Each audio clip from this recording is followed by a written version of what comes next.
सतगुरु बंदी छोड़ कबीर साहिब की जय हो। सतगुरु मदनपति साहिब की जय हो। सतगुरु वैराग साहिब की जय हो। सभी संतों की जय हो, सभी भक्तों की जय हो। साहिब बंदगी सतनाम। तो आज जो हम लोग डिस्कस करेंगे, आज हमारा मुद्दा होगा जात पात पे, क्योंकि हमारे देश में सबसे ज्यादा जो दुविधा है इस वक्त वो है जात पात की।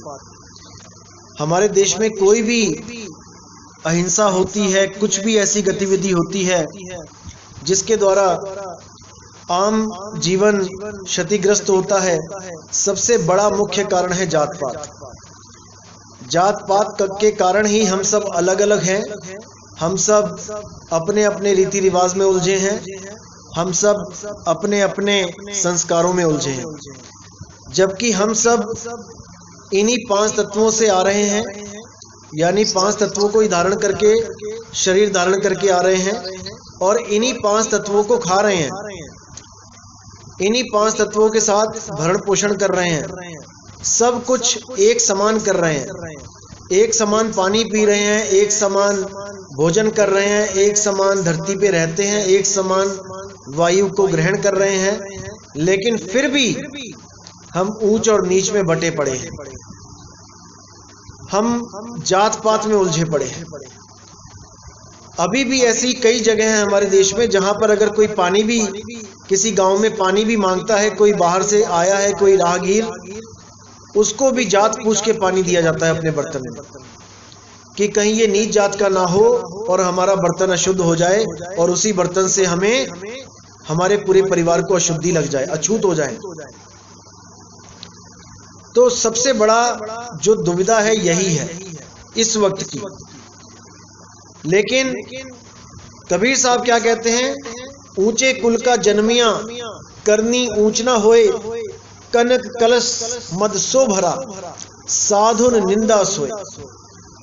ऊंचे कुल का जन्मिया यानी किसी ऊंचे कुल में आप पैदा हो गए, इसका मतलब ये बिल्कुल नहीं है कि आपकी करनी भी ऊंची हो गई। कितने ही ऊंचे कुल के लोग हैं जिन्होंने ऐसे ऐसे दुष्कर्म कर रखे हैं जिनको फांसी तक देनी पड़ गई। ऐसे ऐसे ऊंचे कुल के भी हैं जो गलत संगत में पड़कर नशेड़ी और पता नहीं क्या क्या व्यभिचार करते हैं, जुआ खेलते हैं, तो उनको कोई भला नहीं कहता, भले वो कितनी ऊंची जात का हो। कनक कलश मद सो भरा, सोने का पात्र, सोने का जाम, उसमें भी अगर शराब पड़ी हुई है तब भी वो साधुओं के किसी काम का नहीं, साधु उसकी निंदा करता है। भले वो कांच के गिलास की जगह सोने के गिलास में है, लेकिन वो निंदा का ही पात्र बन जाता है। इस प्रकार जात पात से हमने ऊपर उठ जाना है। जात पात से हम ऊपर कब उठेंगे, जब हम जात पात के मूल को समझेंगे कि जात पात है क्या, क्या है ब्राह्मण, क्या है शूद्र, क्या है वैश्य, क्या है क्षत्रिय। जब तक इसको नहीं जाना, जब तक ये जात पात हमारे दिलों से, हमारे दिमाग से नहीं जाएगी। जैसे कि वेद पुराणों में बताया गया कि भगवान ने 4 श्रेणियां बनाई, 4 वर्ग बनाए। पहला वर्ग बनाया ब्राह्मण, दूसरा बनाया क्षत्रिय, तीसरा बनाया वैश्य और चौथा बनाया शूद्र। ऐसा पुराणों में लिखा गया है। तो अब वहां ये बताने की, ये समझाने की, ये लिखने की क्या जरूरत थी, ये सांकेतिक ज्ञान था। ये कोई अलग अलग जातें नहीं बनाई गई कि कोई ब्राह्मण बन गया, कोई शूद्र बन गया, कोई वैश्य बन गया। ये आपकी ही काया का एक स्ट्रक्चर का गुण बताया गया कि ब्रह्म जाने सो ब्राह्मण कहिए, पिंड जाने सो पंडित। जो ब्रह्म को जानता है वो ब्राह्मण है। ये आपका सिर का जो हिस्सा है ये ब्रह्म को जान सकता है। आपका विवेक, आपकी बुद्धि, आपकी सोच समझ नीचे के स्तर के ज्ञान को छोड़ के ऊपर के स्तर के ज्ञान को पकड़ के ब्रह्म अवस्था को प्राप्त हो सकते हैं। इसलिए इसको ब्राह्मण बोला गया। ब्रह्म भी क्या, पार ब्रह्म को प्राप्त कर सकते हैं। तो ब्राह्मण के नीचे क्या बोला गया? क्षत्रिय। आपके कंधे, आपकी भुजाएं, ये क्षत्रिय हैं। जब भी आपके शरीर को कोई नुकसान पहुंचाने की कोशिश करता है, कोई डंडा भी मारता है, तो आपका हाथ ऑटोमेटिक उस डंडे को पकड़ने की कोशिश करता है। ऑटोमेटिकली आपका हाथ जाएगा और डंडे को रोकेगा, चाहे वो डंडा शूद्र पे कोई मार रहा हो, यानी पैरों पे भी वो कोई मार रहा हो, आपके घुटनों पे भी कोई मारने जा रहा हो, तब भी क्षत्रिय रक्षा करेगा, वो उस डंडे को पकड़ने की कोशिश करेगा। उसके नीचे क्या है? वैश्य, यानी पेट के धंधे। पेट के धंधे करने वालों को वैश्य बोला जाएगा। जो भी दुकानदारी करेगा, जो बिजनेस करेगा, वो वैश्य कहलाएगा। और उसके नीचे जो शूद्र बोला गया, वो मतलब समाज में रह के सेवा करेगा। जैसे सबसे नीचे पैर बोले गए, पैर सबकी सेवा करते हैं। कैसे? पैर ब्राह्मण को भी ढो रहा है, क्षत्रिय को भी ढो रहा है, और वैश्य को भी ढो रहा है।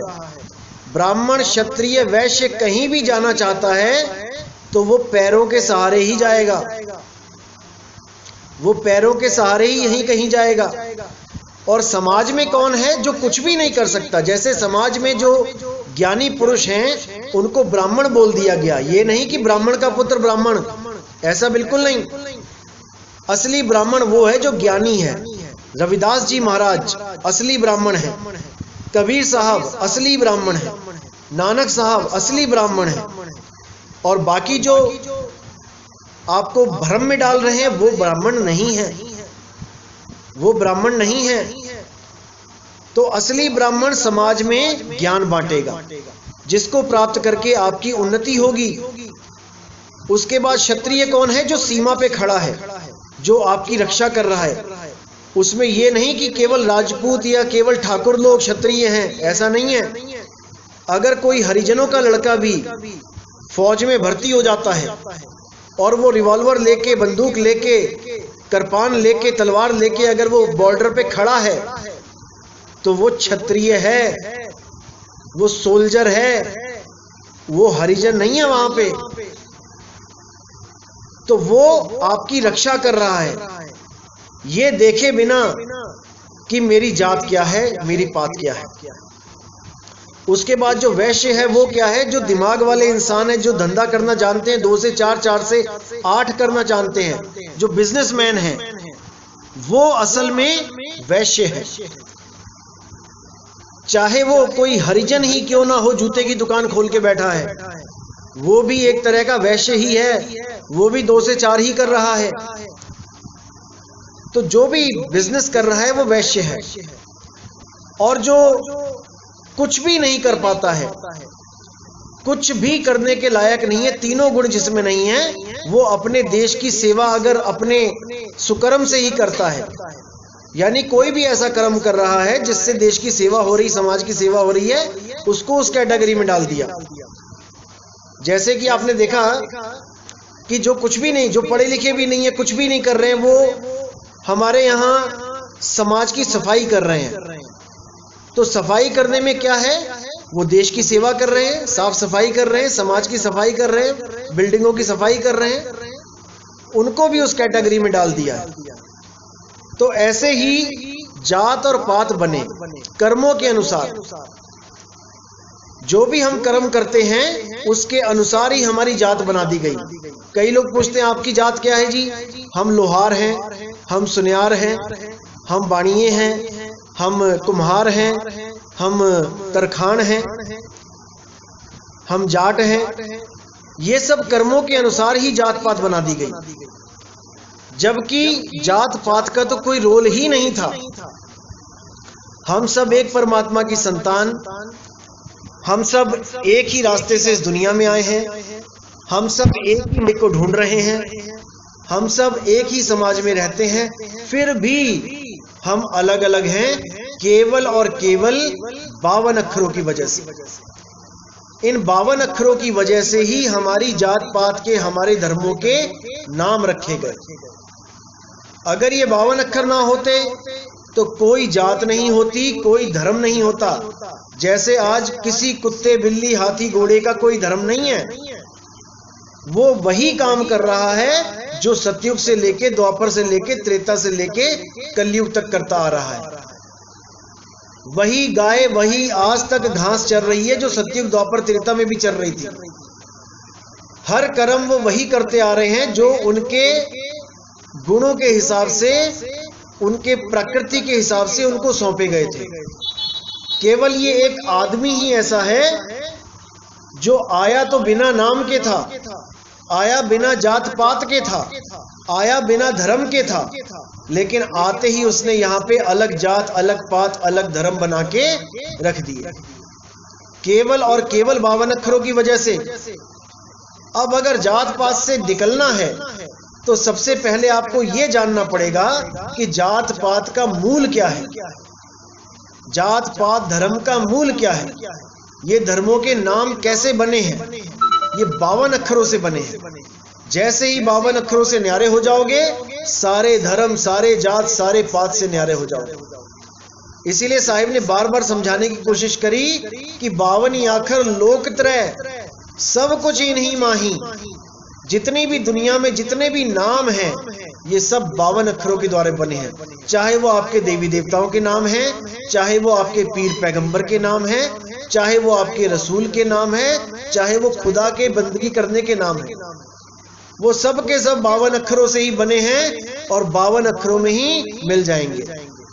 इसलिए बोल दिया 52 अक्षर लोकत्रय, सब कुछ इन्हीं माही, ये आखर खिर जाएंगे, वो आखर इनमें नहीं।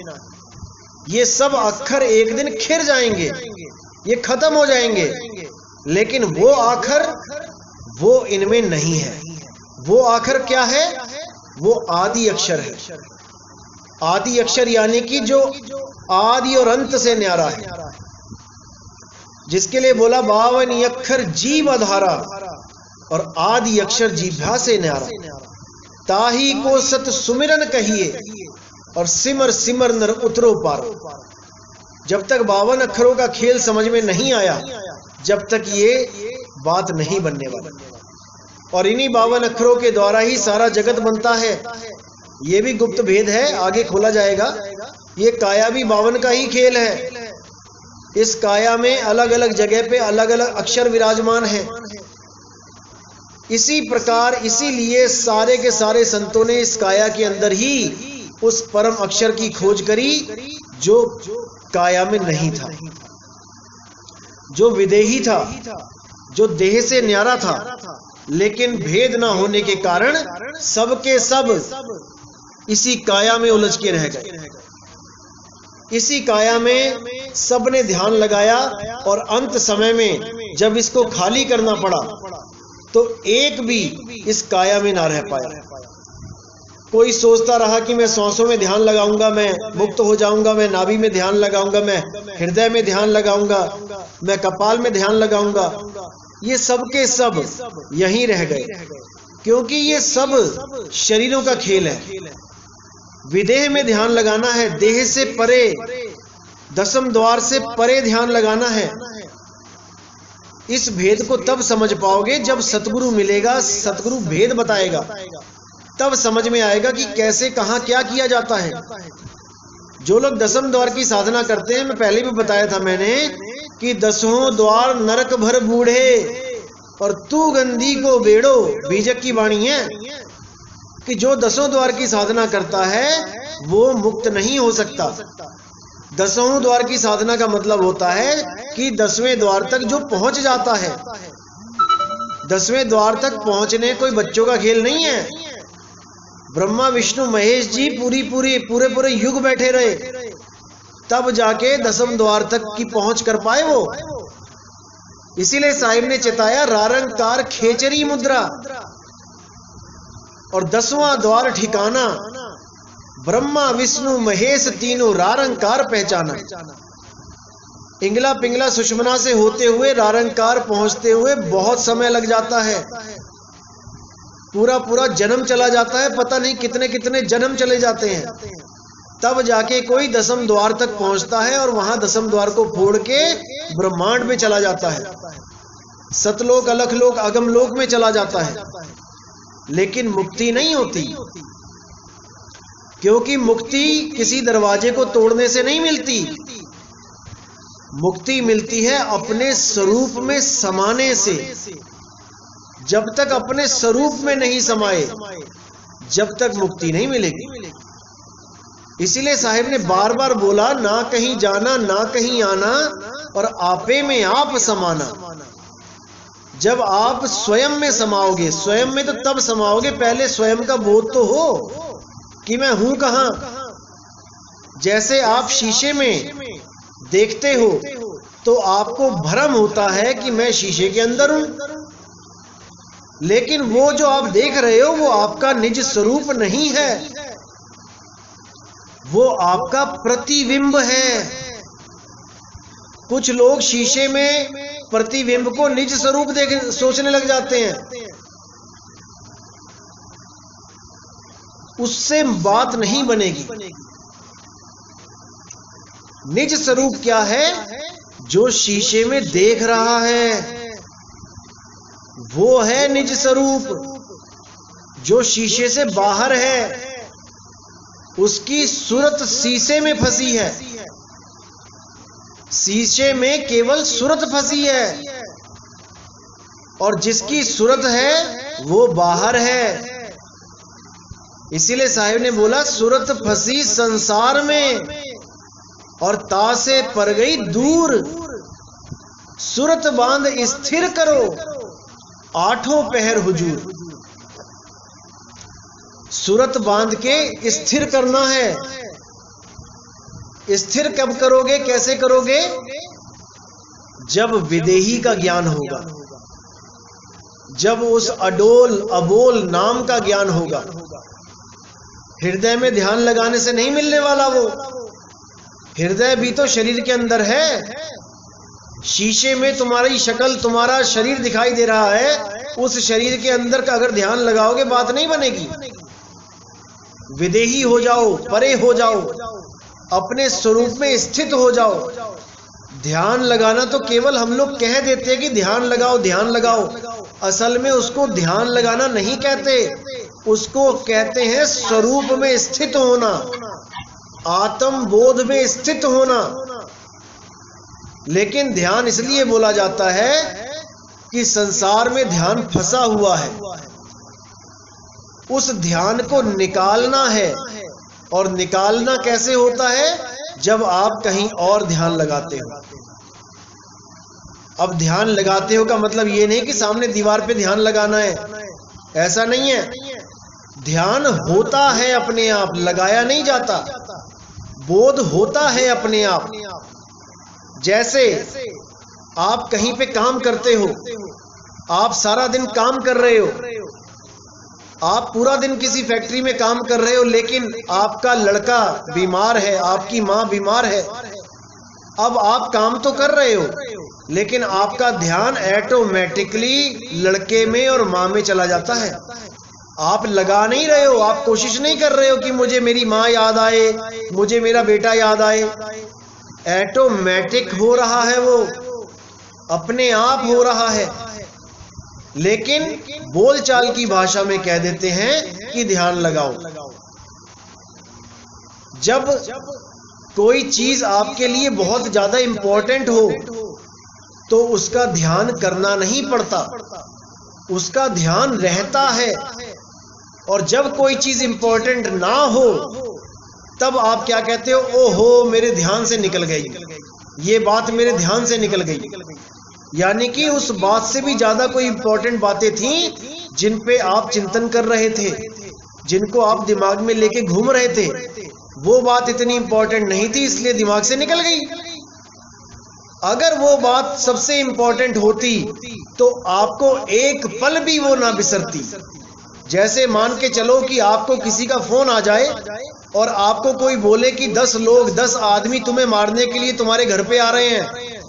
अब तुम्हें बोध हो गया कि 10 लोग मुझे मारने आ रहे हैं, अब तुम्हें याद नहीं करना पड़ेगा कि मुझे फोन आया था 10 लोग मुझे मारने आएंगे, ये बोला गया था। ऐसा नहीं है। अब तुम्हारे गले से भी खाना नीचे नहीं उतरेगा, अब तुम्हारे गले से पानी नीचे नहीं उतरेगा। अब तुम बाथरूम में जाओगे, बेडरूम में जाओगे, कहीं भी जाओगे, तुम्हें एक ही चीज याद आएगी कि 10 लोग आने वाले हैं, पता नहीं कब पहुंच जाए, मैं क्या करूं, कहां जाऊं। इसको कहते हैं बोध हो जाना। अब ये भूल नहीं सकते आप। इसी प्रकार अगर परमात्मा से आपको सच्चा प्रेम है, सच्ची लगन है, और आप परमात्मा को सच में पाना चाहते हो, तो जब उसका भेद मिल जाता है, आपकी सूरत 24 घंटे उसको याद करती है। याद करने का मतलब उसको भूल ही नहीं पाती। उसकी सूरत में 24 घंटे आपका परमात्मा रहेगा, अगर आपको सच में लगन लगी है तो। लेकिन अगर लगन सच्ची ना हो तो आपको लगानी पड़ती है।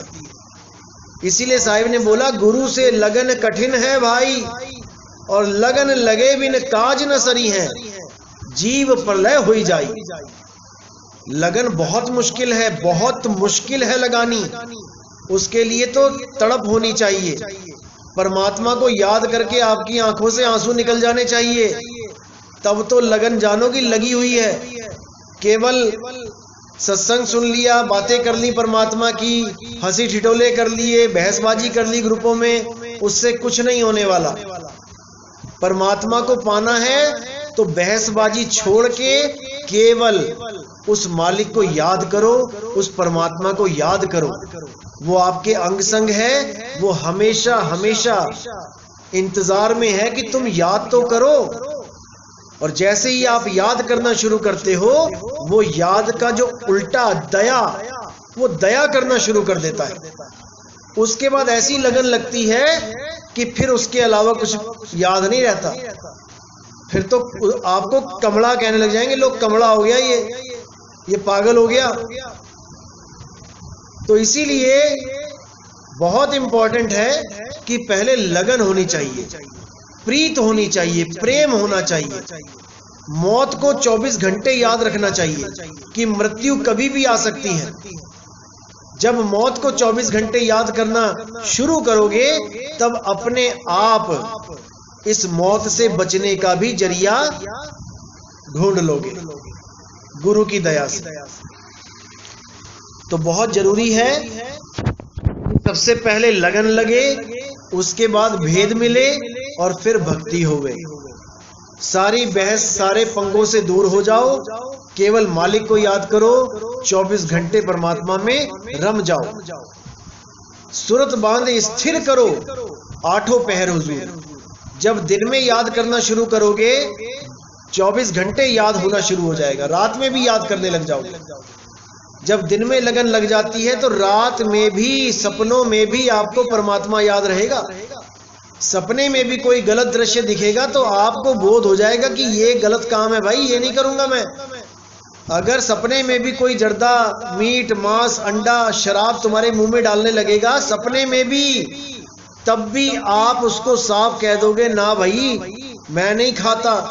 और अगर पक्का नहीं है बंदा और गलती से उसने सपने में भी खा लिया एक पीस, सुबह उठ के उसको बहुत दुख होगा। सुबह उठ के वो बहुत ज्यादा पछताएगा कि मैंने सपने में भी ये क्यों खा लिया, मैंने सपने में भी ये गलत काम क्यों कर दिया। ऐसी अवस्था जब बन जाएगी तब समझ लेना अब परमात्मा दूर नहीं है। तो इसको अच्छी तरह समझना है, पूरा विवेक लगा के हर चीज को समझना है। तो आज का सत्संग यही समाप्त करेंगे। बोले सतगुरु बंदी छोड़ कबीर साहिब की जय हो। साहिब बंदगी सतना।